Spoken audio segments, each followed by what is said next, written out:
जय हिंद दोस्तों। हमारे रोजगार विद प्रशांत यूट्यूब चैनल में आप सभी का स्वागत है। दोस्तों, कल की क्लास में काल का टॉपिक शुरू किया था। आज हमारी काल की सेकंड क्लास है। तो आइए हम अपनी क्लास शुरू करते हैं। कल की क्लास में भूतकाल कंप्लीट कर लिया था। अब पढ़ेंगे वर्तमान काल के बारे में।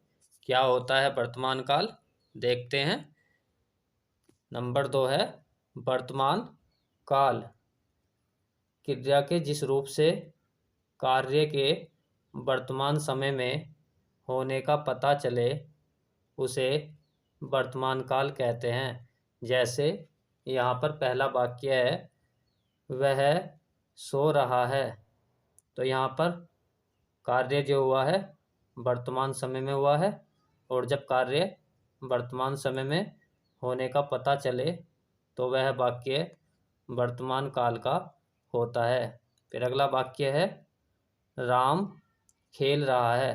तो यहाँ पर भी कार्य जो हुआ है वर्तमान समय में हुआ है, और जब कार्य वर्तमान समय में हो तो वह वाक्य वर्तमान काल का होता है। फिर अगला वाक्य है, रोहन स्कूल जाता है। तो यहाँ पर भी कार्य जो हुआ है वर्तमान समय में हुआ है।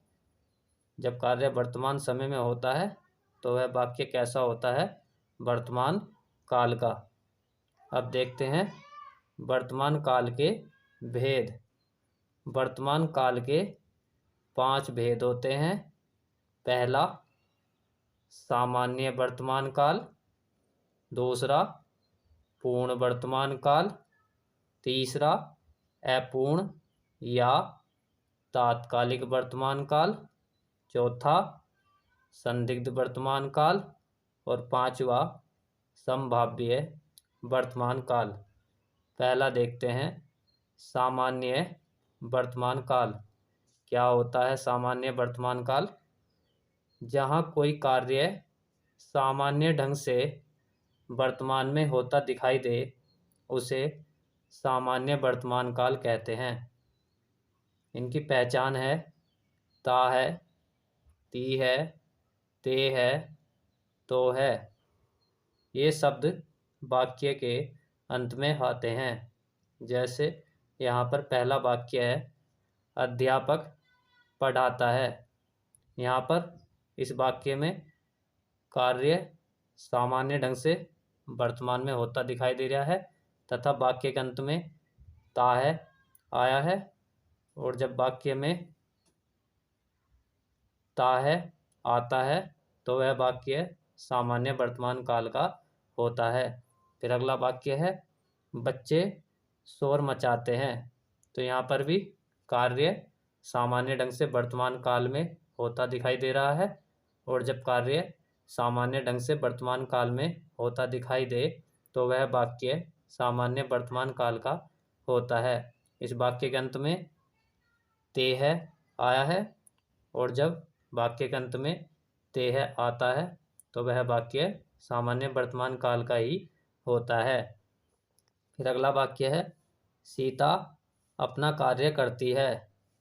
तो यहाँ पर भी कार्य सामान्य ढंग से वर्तमान काल में होता दिखाई दे रहा है, तो वाक्य कैसा हुआ, सामान्य वर्तमान काल का। अब नंबर 2 देखते हैं। नंबर 2 है पूर्ण वर्तमान काल। क्या होता है पूर्ण वर्तमान काल?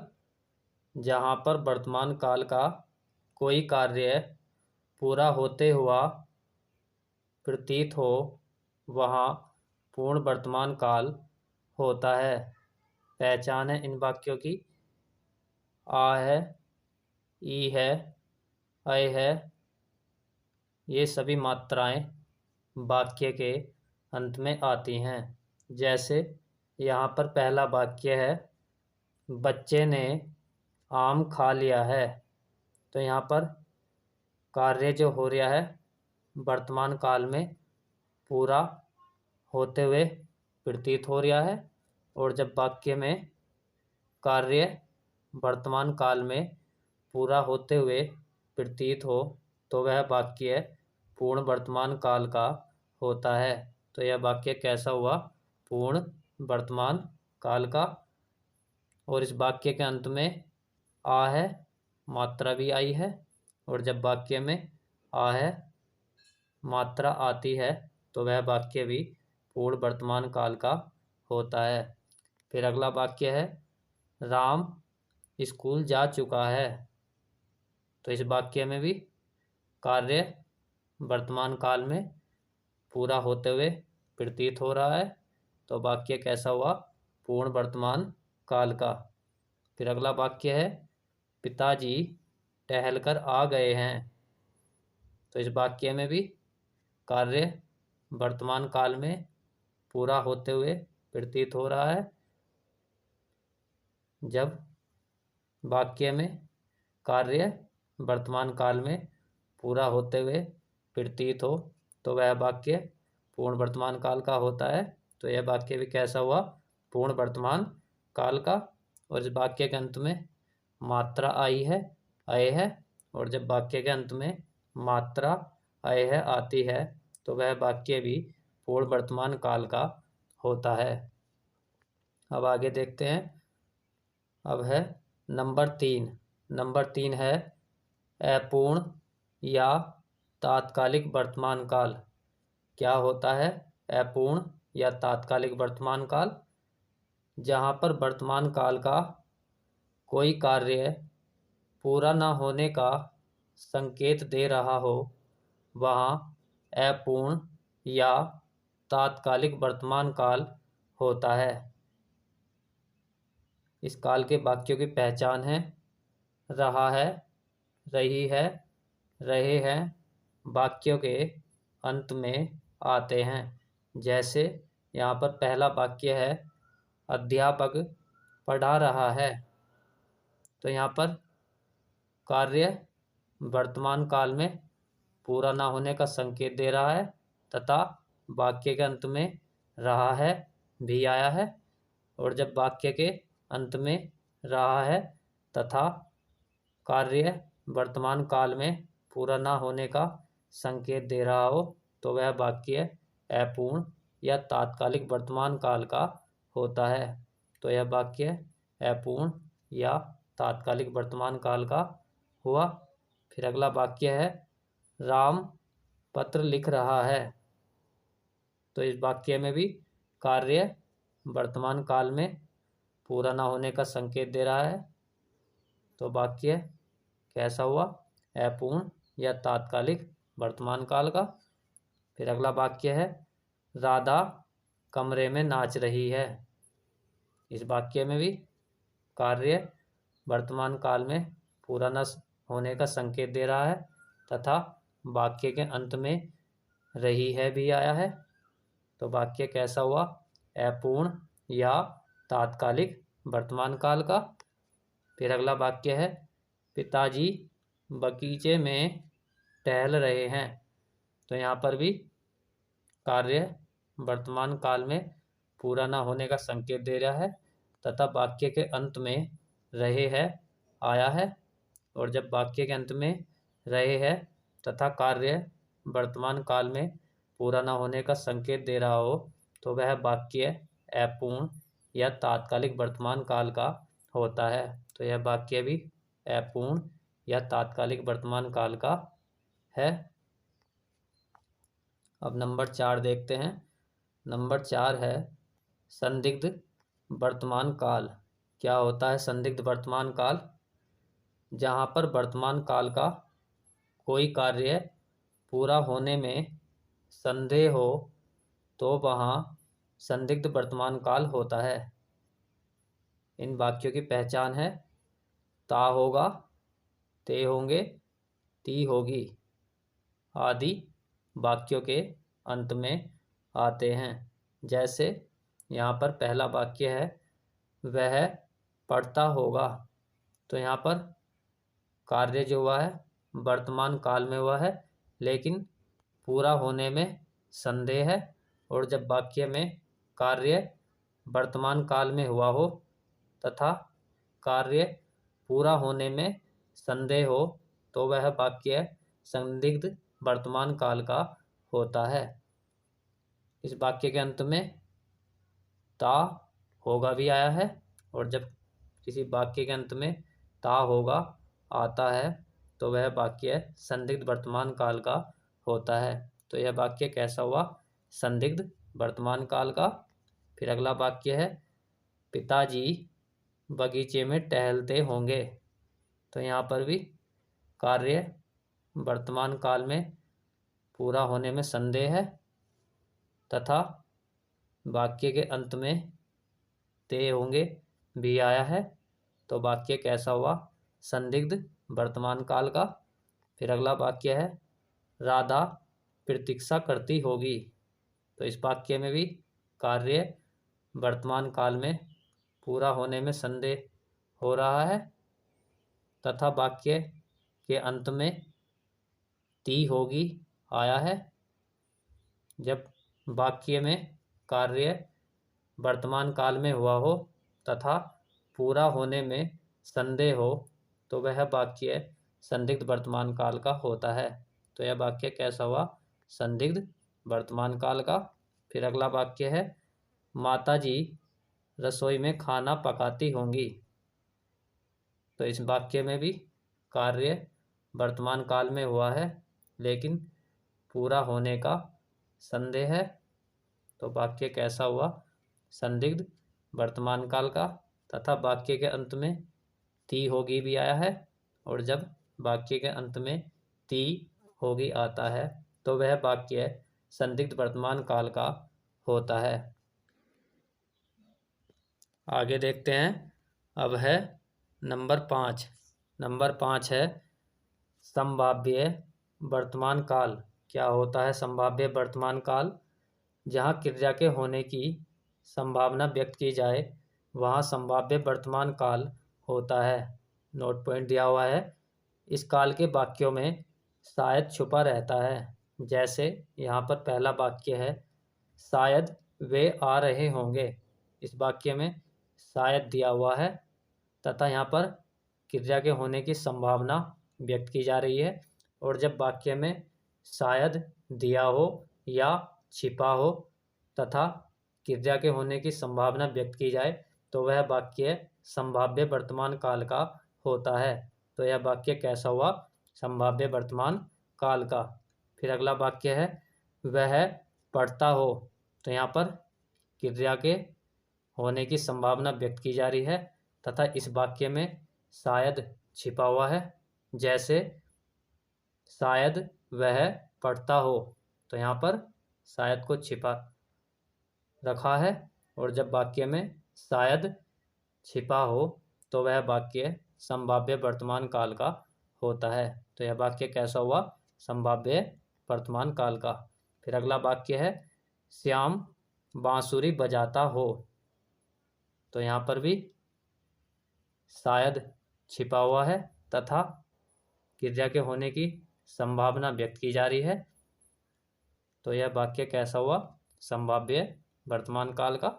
फिर अगला वाक्य है नौकरानी शायद दरवाजे पर खड़ी है। तो यहाँ पर वाक्य में शायद दिया हुआ है तथा क्रिया के होने की भी संभावना व्यक्त की जा रही है। तो वाक्य कैसा हुआ? संभाव्य वर्तमान काल का। अब देखते हैं भविष्य काल।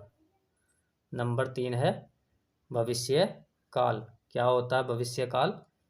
क्रिया के जिस रूप से भविष्य में होने वाली क्रिया का बोध होता है उसे भविष्य काल कहते हैं। जैसे यहाँ पर पहला वाक्य है राम स्कूल जाएगा। तो यहाँ पर क्रिया जो हो रही है भविष्य में होने का बोध करा रही है। जब क्रिया भविष्य में होने का बोध कराए तो वह वाक्य भविष्य काल का होता है। तो यह वाक्य कैसा हुआ? भविष्य काल का। फिर अगला वाक्य है कल नौकर चला जाएगा। तो यहाँ पर भी क्रिया भविष्य में होने का बोध करा रही है। तो वाक्य कैसा हुआ? भविष्य काल का। अब देखते हैं भविष्य काल के भेद। भविष्य काल के 3 भेद होते हैं। पहला है सामान्य भविष्य काल, दूसरा है संभाव्य भविष्य काल और नंबर 3 है हेतु हेतु मद भविष्य काल। पहला देखते हैं, सामान्य भविष्य काल। क्या होता है सामान्य भविष्य काल? क्रिया के जिस रूप से उसके भविष्य में सामान्य ढंग से होने का बोध हो तो उसे सामान्य भविष्य काल कहते हैं। जैसे यहाँ पर पहला वाक्य है, कल वह चला जाएगा। तो यहाँ पर क्रिया सामान्य ढंग से भविष्य में होने का बोध करा रही है, और जब क्रिया सामान्य ढंग से भविष्य में होने का बोध कराए तो वह वाक्य सामान्य भविष्य काल का होता है। तो यह वाक्य कैसा हुआ? सामान्य भविष्य काल का। फिर अगला वाक्य है, हम दिल्ली जाएंगे। तो यहाँ पर भी क्रिया सामान्य ढंग से भविष्य में होने का बोध करा रही है, तो वाक्य कैसा हुआ? सामान्य भविष्य काल का। फिर अगला वाक्य है, एक सप्ताह में परीक्षा समाप्त हो जाएगी। तो यहाँ पर भी क्रिया सामान्य ढंग से भविष्य में होने का बोध करा रही है, और जब क्रिया सामान्य ढंग से भविष्य में होने का बोध कराए तो वह वाक्य सामान्य भविष्य काल का होता है। तो यह वाक्य कैसा हुआ? सामान्य भविष्य काल का। अब नंबर 2 है संभाव्य भविष्य काल। क्या होता है संभाव्य भविष्य काल?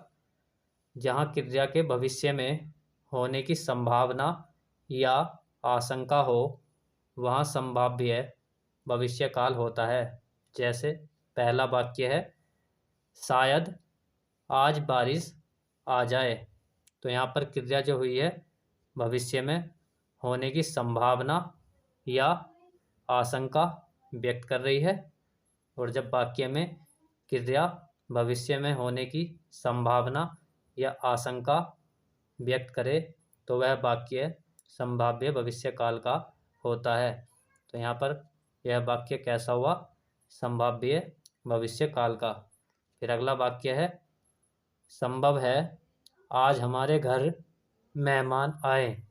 तो इस वाक्य में भी क्रिया भविष्य में होने की संभावना या आशंका व्यक्त कर रही है, तो वाक्य कैसा हुआ? संभाव्य भविष्य काल का। फिर अगला वाक्य है, शायद पिताजी घर पर पहुंच गए होंगे। तो यहाँ पर भी क्रिया भविष्य में होने की संभावना व्यक्त कर रही है, तो वाक्य कैसा हुआ? संभाव्य भविष्य काल का। फिर अगला वाक्य है, शायद आज वह आए।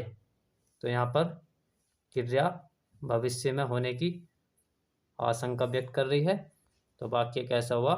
संभाव्य भविष्य काल का। अब नंबर 3 है हेतु हेतु मद भविष्य काल। क्या होता है हेतु हेतु मद भविष्य काल? क्रिया के जिस रूप से एक कार्य का पूरा होना दूसरी आने वाली समय की क्रिया पर निर्भर हो तो उसे हेतु हेतु मद भविष्य काल कहते हैं। जैसे यहाँ पर पहला वाक्य है, वह आए तो मैं जाऊं। तो यहाँ पर पहली क्रिया का कार्य दूसरी आने वाली समय की क्रिया पर निर्भर है, और जब वाक्य में पहली क्रिया का कार्य दूसरी आने वाली समय की क्रिया पर निर्भर हो तो वह वाक्य हेतु हेतु मद भविष्य काल का होता है। तो यह वाक्य कैसा हुआ? हेतु हेतु मद भविष्य काल का। फिर अगला वाक्य है, वह गाए तो मैं बजाऊं। इस वाक्य में भी पहली क्रिया का कार्य पूरा होना दूसरी आने वाली क्रिया पर निर्भर है, तो वाक्य कैसा हुआ? हेतु हेतु मद भविष्य काल का। फिर अगला वाक्य है, वह कमाए तो मैं खाऊं। तो इस वाक्य में भी पहली क्रिया का कार्य दूसरी आने वाली समय की क्रिया पर निर्भर है, तो वाक्य कैसा हुआ? हेतु हेतु मद भविष्य काल का। फिर अगला वाक्य है, छात्रवृत्ति मिले तो राम पढ़े। तो इसमें भी क्रिया एक कार्य का पूरा होना दूसरी आने वाली समय की क्रिया पर निर्भर है। तो वाक्य कैसा हुआ? हेतु हेतु मध्य भविष्य काल का। दोस्तों, काल का टॉपिक समाप्त हो गया है। यदि आपको हमारी क्लास अच्छी लगी हो तो क्लास को लाइक, शेयर और कमेंट करके ज़रूर बताएं तथा हमारे चैनल को सब्सक्राइब कर लें। धन्यवाद।